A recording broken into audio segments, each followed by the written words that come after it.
The sun moved slow over the dry land. It sank like a quiet coin into the red earth. On the horizon, the fence posts stood like tired soldiers. The ranch looked small under that wide sky. It was a place of old work and small peace. Jalen liked that peace. He liked the sound of wind in the grass.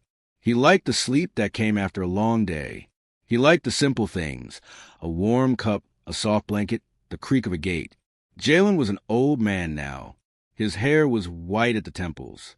His hands had lines that spoke of long years. He walked slow. He kept his eyes open. He had a soft voice, but there was steel in it when it was needed. He had once sailed ships in the black. He had once stood where stars are close and cold.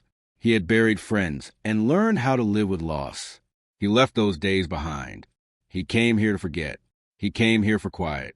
That quiet broke like thin glass as the sky changed. At first it was a small sound. Then a light came low and steady. A ship touched down near the corral. It did not make the loud boom of the big ships in old stories. It landed like a tired bird finding a branch. Dust rose and fell. The wind smelled of metal and rain that had never come. 11 shapes stepped down. They did not move like soldiers. They moved like people who had walked too far. They wore long black cloth, and their steps were slow. Their faces were not human, but their eyes were full of asking. They looked at the ranch like strangers look at a warm house in winter. They came to the gate and stood there together, a small group under the wide sky. Jalen watched from his porch. He did not call the sheriff. He did not call the guards. He only sat and breathed. The ranch had room. He had a rule long ago. If a person asked for shelter, you gave one night. It was a rule for humans. He did not know if it fit these shapes with thin faces and hands like reeds, but he felt the old rule in his chest. He walked down the steps and opened the gate. The lead one stepped forward. Her skin shone like soft stone. Her voice was like a bell under water. She spoke in a language that rolled and clicked. Jalen did not understand. She pulled a small claw from her cloak and showed him a human letter. The letter had one word. It was in a language Jalen still knew. It read, "Please." Something moved in him. He thought of a time when a human token could mean 1,000 things. He stepped aside. 5 will be safe for one night, he said. His voice was low. The widow, he would call her that in his head, bent like a person offering thanks. The others bowed their heads. They stepped inside. That night the ranch smelled of new voices. The widows sat near the old stove. They kept their cloth close. They did not eat much. They touched the air as if it might break. Jalen watched them as if watching a small fire. He stayed quiet. He poured 3 cups of tea. The steam rose slow. They did not tell much. Little words slipped out. They said names of places Jalen never heard. They said home and gone. Their hands moved when they said the word mate. The word made them small and sad. They touched each other like people hold a shared wound. Jalen sat and let the night fill with small sounds. The horse in the stall shifted. A radio far away coughed and died. When one widow slept, she pulled from her cloak a silver thing. It was thin and round, and it had a line like a river carved on it. Jalen had seen such tokens before. He had seen them in hands that later emptied. He picked it up with slow fingers. The metal was warm like a heart. He felt a pull he did not like. It brought back a smell of oil and smoke and a night when many voices stopped. "Where did you get this?" he asked. The widow opened her eyes. Her face was pale like moon glass. She tapped the token and looked at the door as if a long road stood there. She used a single word that Jalen could half understand. It sounded like a name. It sounded like memory. He did not ask more. Outside the night was a black ocean. The stars were small pinholes.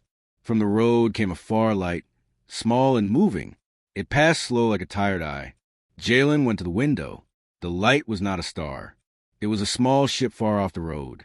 He felt a cold in his chest. A step sounded on the wooden porch. He turned. At the gate stood a young man. He wore simple clothes and carried a small pack. He looked at Jalen with the kind of caution people have when they see old maps. "You saw a ship?" the young man said. His voice was soft. "Who came?" Jalen told him the truth, 11 strangers, black cloth, eyes like the sea. The young man nodded like this fit in a larger story. He said little else. Then the silence broke like a thread. A sweep of light crossed the land. It moved slow and sure. It searched the fence, the barn, the dark places where things hide. The widows stirred. They rose and stood together like one body. Jalen felt the old fear that makes a man too old for war hold his breath. Something else watched now. Something had come to look. The light stopped at the barn and then moved to the corral. It rested on the gate as if it knew what it wanted. A voice came from the road, hard and flat. "We searched for 11, the voice said. It was not a human voice, but Jalen knew the tone of law and anger in it. He thought of the ships he once chased and the names he once answered. Jalen stepped out into the cold. He stood between the newcomers and his house. Behind him were the widows, small and frightened and brave. The young man at the gate watched him like a boy who had seen the last of his maps burn. Jalen felt old promises press on him. He had left the black a long time ago. He had thought the nights of loud engines and cold orders were gone. But the night was not finished. The sweep light moved again, and a slow motor hummed in the dark road. The voice called one more time, "Surrender the 11." Jalen looked at the faces he had let in. He thought of the small warm things he loved. He thought of a rule that had kept him human. He felt the weight of a choice settle like dust. He did not answer yet. The night held its breath. The old ranch waited. The light cut the dark like a knife. It moved slow across the yard and stopped at the barn. The sound of boots came on the road. They sounded hard and sure. Jalen felt the old cold in his chest. He had not felt it in years. The widows moved close behind him. The night smelled of metal and dust. A voice called from the road. It was not human. It had a flat, empty sound. "We seek 11, the voice said. Jalen stepped forward. He kept his hands where the porch light could see them. He did not reach for the rifle, though it hung near the door. He did not want more trouble. He wanted the night to end for everyone. A tall figure came into the light. Its uniform was clean and dark. On its shoulder there was a marked Jalen, once knew from the black days. The figure had a cold face under a helmet. It watched the group by the gate. Its eyes were like small glass points. "Who are they?" the figure asked. The voice had no mercy. Jalen felt the years weigh on him. He said his rule slow and clear. "They ask for shelter. I give one night to those who ask." The figure laughed, but it was more sound than a laugh. "Hospitality does not hide fugitives," it said. "We will search." Behind the figure came others. They had tools that looked like light and sound. One held a small scanner that flashed over the ground. It made a thin voice that said, "Life signatures, 11. One widow, the smallest of them, stepped forward. She did not speak. She held out a small cloth. On it was a scrap of paper. It had human letters. The leader took it and read. The paper had one name on it. The leader's face changed for a moment. It looked like he had seen something he did not like. Jalen watched them closely. He had learned one thing in the black. You can scare men with a stare. He met the leader's eyes and did not blink. "Then search," he said. "Search the house. Search the barn. But you will not take them tonight. Not for my land." The leader looked like he wanted to scoff. He raised a hand. The men moved in slow. They checked the porch, the kitchen, the low rooms. They sent a thin light down under the beds. They made the dog bark and then go quiet. The widow stood very still. One of them hummed under her breath. The song was soft and empty, and it made Jalen feel like a child hiding from a storm. When the searchers reached the stable, a young man from the next property opened the back gate. He was small and quick. He kept in the night like a shadow. Jalen had seen him around. Tomas, the mechanic who fixed old engines and never asked why things died. Tomas slipped inside and said nothing. He moved like he knew a secret. Tomas did not join the search. He met Jalen by the hay and handed him a small cloth. Inside was a thin rope and a strap. "I can hide them," Tomas whispered. "There is a bunker under the east stall. Old storm shelter. Not many know." Jalen felt a relief that came like rain. He nodded once. The leader watched with a slow smile. He seemed to want to break something in the old man. "We will not be kept here long," he said. "We have orders." Orders. The word burned like old metal in Jalen's mind. He remembered then the time when orders wrote the end of men. He had been a part of that wheel. He had turned away when he could. He had hoped it would stop turning. But the wheel was still there, and it turned for the widows. Jalen led the group to the small shed behind the house. He moved like a man with new purpose. The widows followed. The leader and his men watched every step. Inside the shed, Jalen opened a loose board. Tomas ducked in and showed a dark hole. The walls smelled of dry earth and old oil. It was tight, but it would hide 11. "Get in," Jalen said. "Hide low. Keep your breath slow. I will close it." They climbed down one by one. The smallest child pressed a forehead to Jalen's hand. The touch was warm and small. Jalen felt something break, and then mend in him. He closed the board with careful hands. The leader on the porch tapped his glove and spoke to his radio. "They are in the shed," he said. "We will return at dawn with better clearance." Dawn. The word made the night move like a slow animal. The porch light went out. The searchers left with the same hard step. The leader gave one last look at Jalen and the empty gate, and then walked to the road. The sound of their boots faded into the dark. The hum of their ship left like a tired bird. The ranch felt large and empty and full at the same time. Inside the bunker, the widows breathed soft. The child slept on a patch of cloth. One widow cried quietly, but not loud. Her tears were small drops on the dirt. Jalen sat on the porch and watched the stars. He thought of the thing the leader had said, orders. He thought of the map the holocube showed him days ago, and the name that had made his hands shake. He thought of the medal in his pocket, and the promise he had not yet kept. He had given a night of shelter. He had let 11 live under his roof. Now the world leaned toward him. It wanted a choice. In the deep dark, a small light blinked on the hill. It was a single point far off. The radar Tomas kept hummed to life. "Something pings," Tomas said. His voice had the shock of a man who finds one more wound. Jalen looked at the sky. The ranch had been quiet for years. Quiet was what he had chosen. But some nights choose you back. He rose up and went inside. He would not leave the 11 alone. He would not let the night take them without a fight. He thought of the ship he used to fly, and the way the crew laughed before a storm. He had not wanted to remember, but memory had come like a rider at dusk. He picked up his old radio. It felt like a bone in his hand. He turned the knob and smiled a small, bitter smile. "Old rules," he said to the night, "still work sometimes." The bunker below breathed slow. The planet turned. The road waited for morning and for men with orders.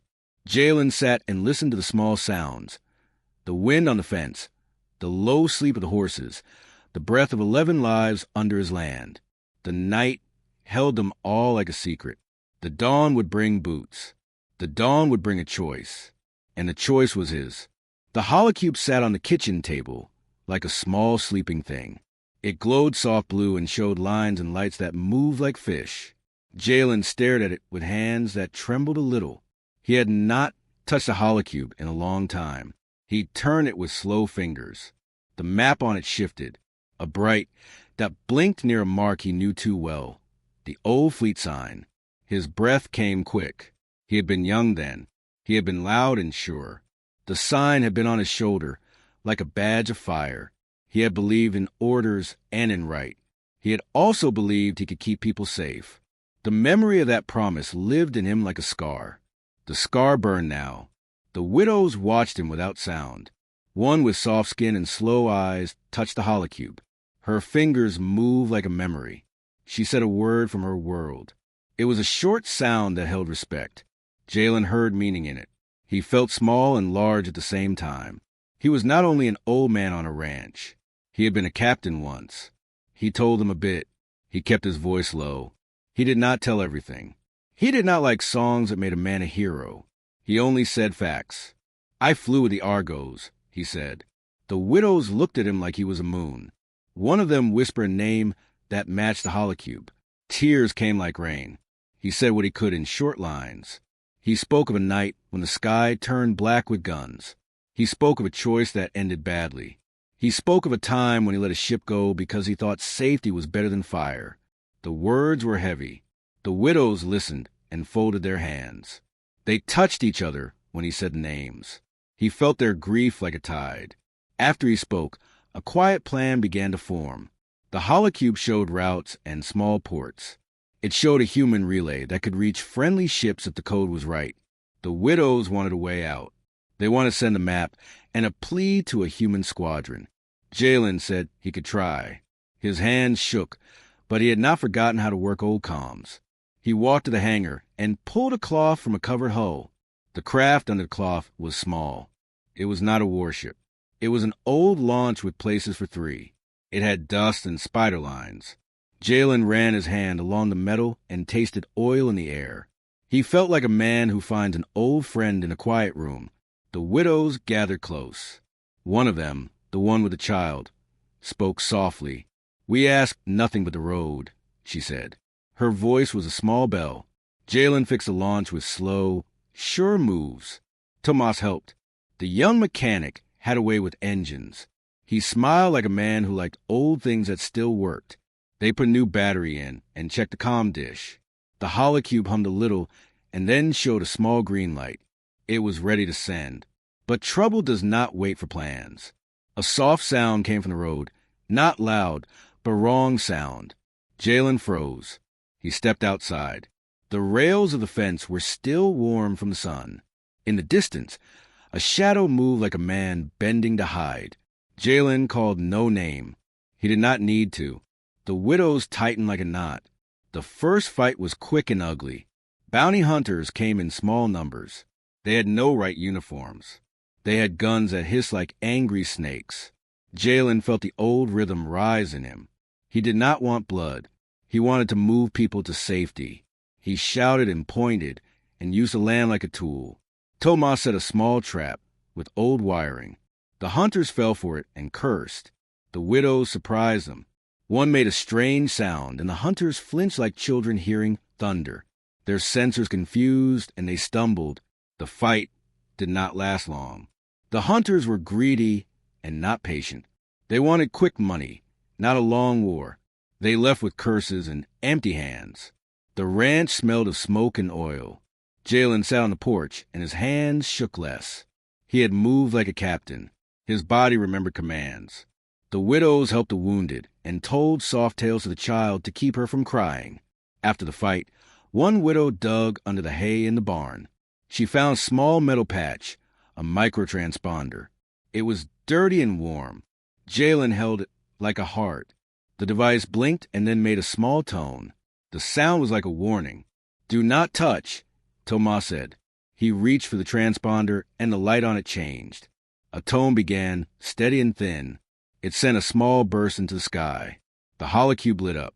A new moved on the map. It was a human marker, but it was not friendly. Coordinates moved fast.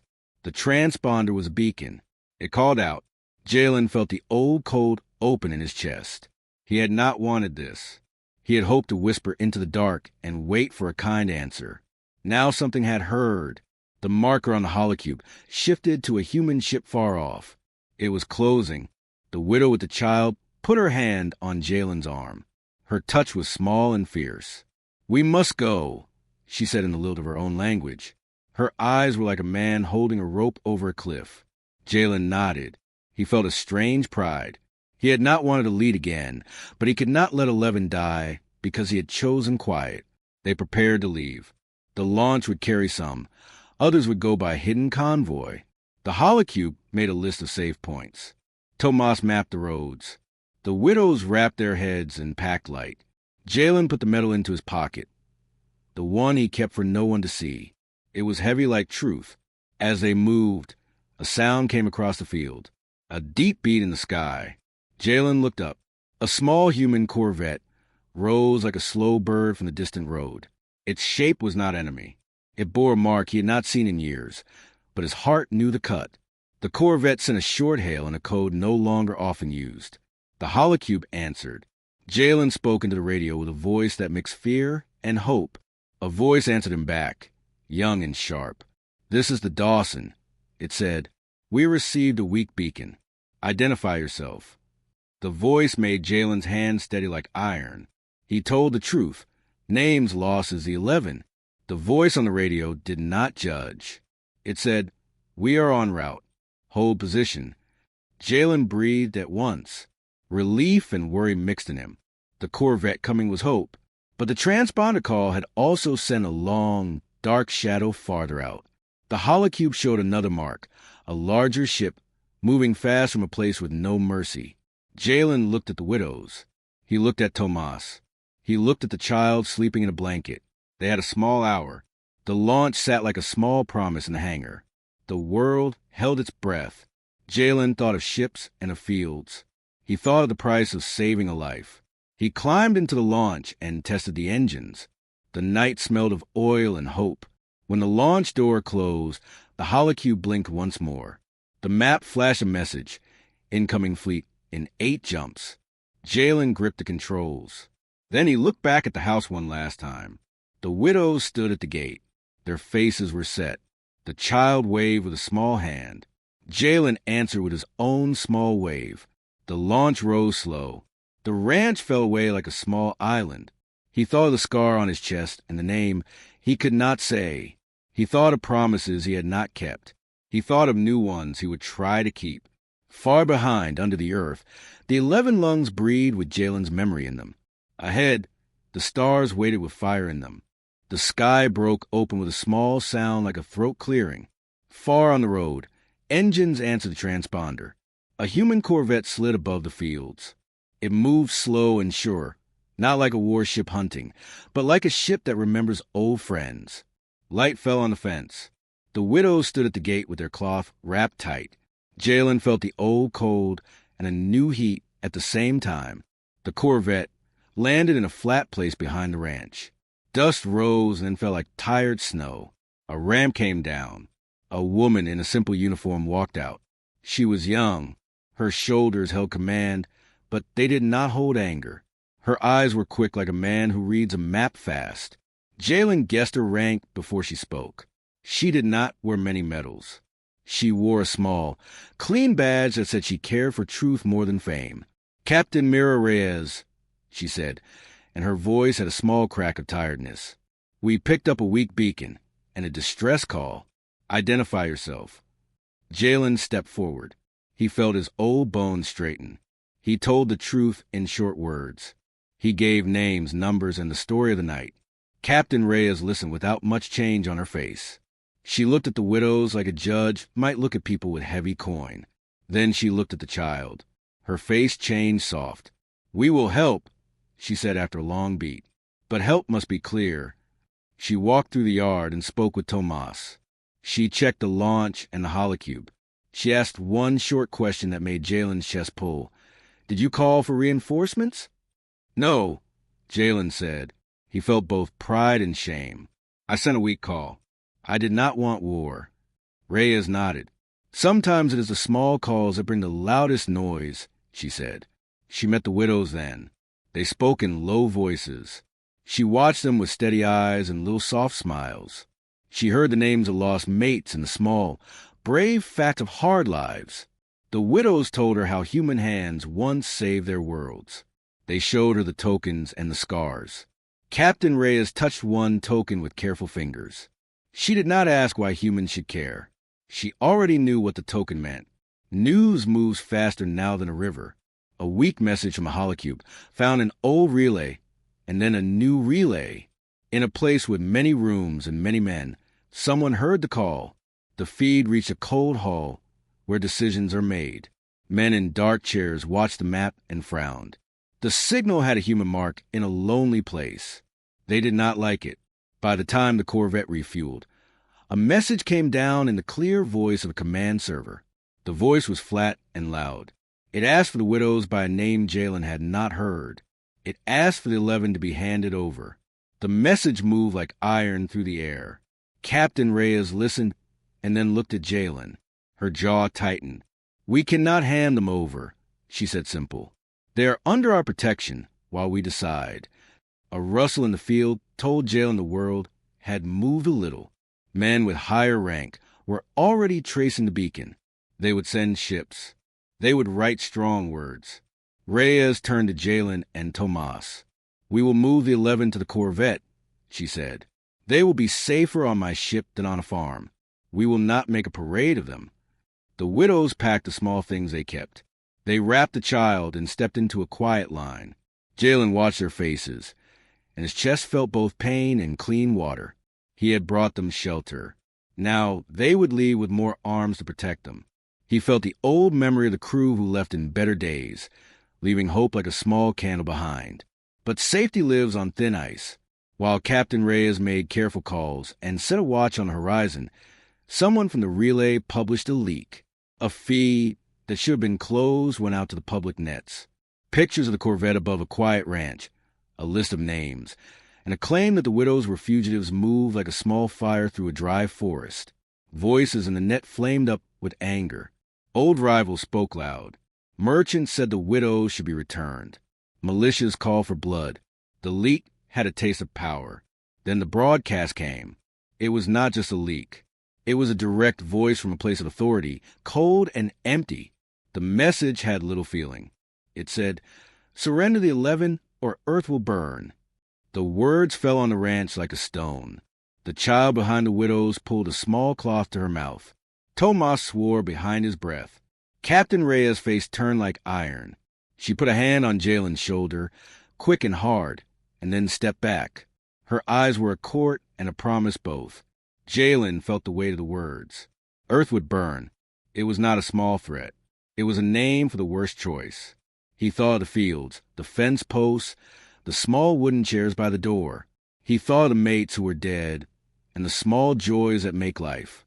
He thought of all the times he had turned away from a fight to keep the quiet. He felt the old shame and the new fire mix into a single tool.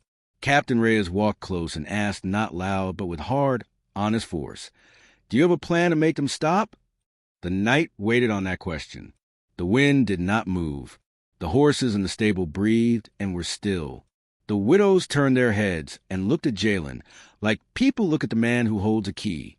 Jalen held his medal in his pocket and the small brown key he never used.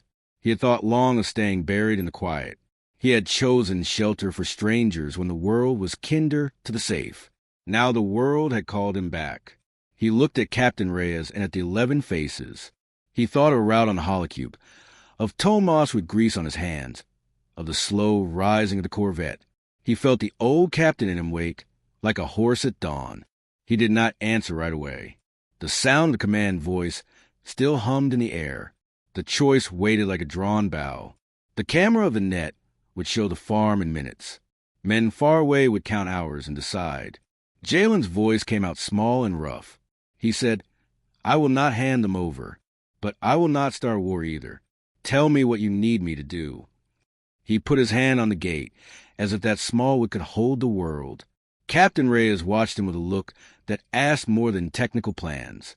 She said one word, and it rode the wind like a flag. "Prepare." Behind them, the sky darkened with distant engines. The choice had been asked. Now the world would watch how a quiet ranch answered. The morning came hard and bright. Engines hummed far off like bees.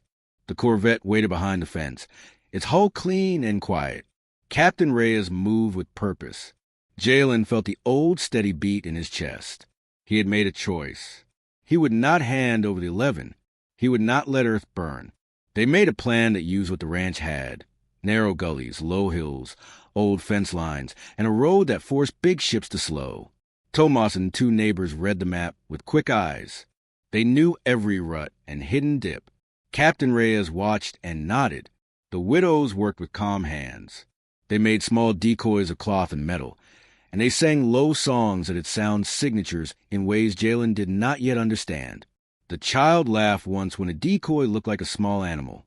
It was a bright, short sound, and it made Jalen smile. They split into groups. The Corvette would fly low and draw the enemy into the pass. Jalen and Tomas would lead ground teams to bait the pursuers. The widows would use their strange tools to confuse sensors and make false heat signatures. It was not a plan of glory. It was a plan of small things done right. At dusk, the first shadow came. A long black shape moved slow and low. It sent a voice like cold wind over the fields. Stand down. Surrender the 11. Captain Reyes answered with quiet steel. No. Leave now, or you will be met. The shadow did not leave. The fight was not like the battles in old songs. There was no grand charge.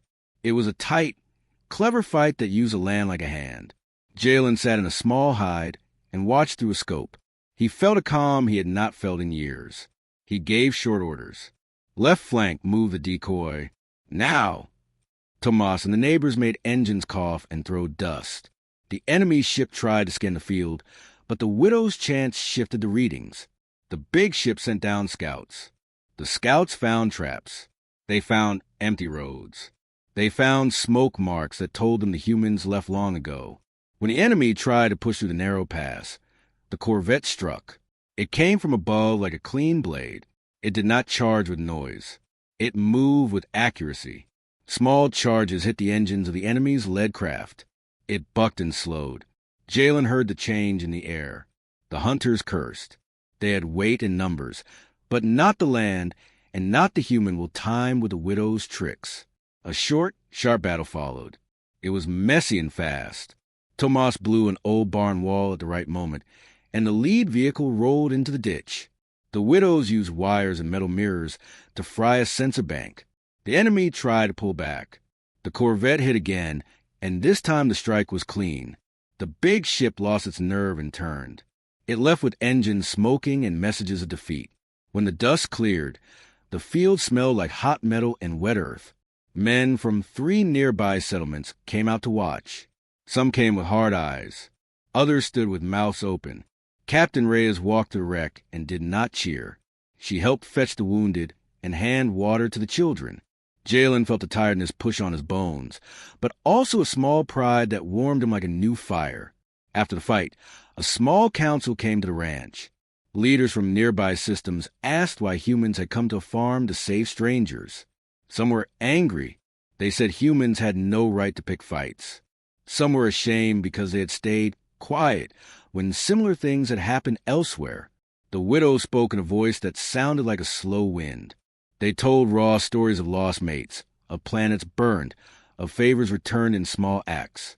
Their words were simple and true. The leaders listened.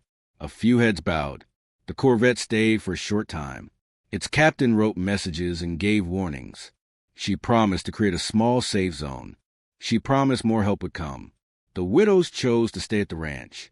They wanted a place to mourn, to learn small human ways, and to teach the neighbors about their worlds. The ranch became something new that week, a quiet refuge in a small doorway between worlds. Jalen sat again on his porch at night. The stars were thin needles above. The child from the widows slept on a blanket near the door. Jalen held the old medal in his hand and the small key he had never used. He thought of the people who had come and gone in his life. He thought of small promises kept and small griefs healed. He felt tired but lighter. Captain Reyes stood at the edge of the yard. She was getting ready to leave. She set up a small beacon to call for help if the dead knights returned. She shook Jalen's hand in a firm, honest way. "You did right," she said. "Not many men choose to write like that." Jalen only smiled small. "I had help," he said, looking at the 11 faces in the dark. The corvette rose slow and left a thin trail in the sky. The neighbors waved and children shouted. For a while, the world felt as if it could breathe again. Then a new signal came in on the corvette's uplink. Captain Reyes froze. Her face went very still. The small net around the ranch picked up the message too. It was not the voice of the cold authority that had demanded surrender. It was something older, and it carried no need for words. A thin text showed on the holocube. It read in simple, clear letters, like a cold truth that cannot be turned away. "We watched. We waited. Now we come." The light on the corvette blinked once. The wind through the fence slowed. Jalen felt the old scar on his chest like a hand. The neighbors looked up as if a bell had tolled. Captain Reyes turned and met his eyes. She did not speak. The widows held each other close. Far past the fence, the stars shifted like an old map being moved. The ranch that had been quiet for years now stood with 11 kind of people and a small human crew under the open sky. The machine of the galaxy had noticed. Jalen put the medal in his pocket. He did not know what would come next. He only knew one thing plain and true. They had chosen to stand. The stars answered with distant light that felt very near.